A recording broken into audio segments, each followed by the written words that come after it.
They bought up the land here, and then what did the SOBs do? They didn't build grand and wonderful houses in the middle of these blocks. They broke them up and sold them.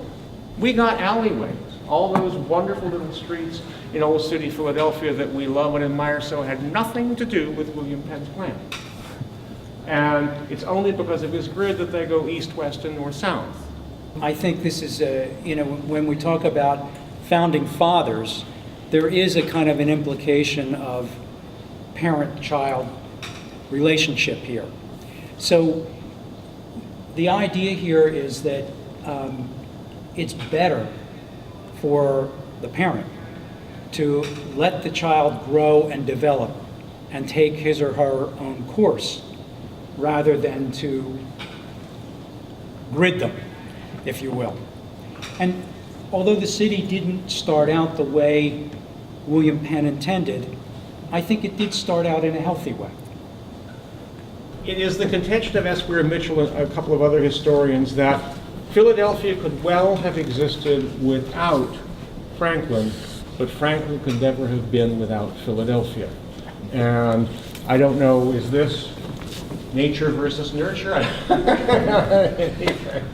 Well, I think the simple answer to the question is that if you create an environment that encourages freedom and creativity, you're going to have creative people and who don't feel constrained or restricted in terms of how they think, what they're allowed to think, and who's going to criticize what they think. And I think Franklin was such a person, and this city was an ideal location for him because of its tolerance for varied modes of expression.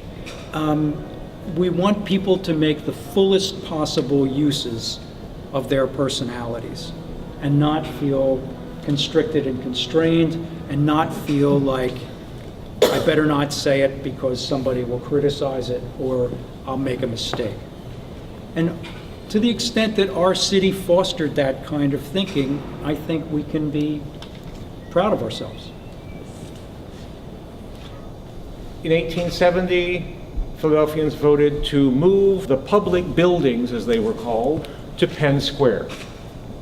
Ground was broken, the cornerstone was laid, and it was supposed to be done in 10 years. It was opened by the mayor in a reception on New Year's Eve, 1901. It was supposed to cost $10 million.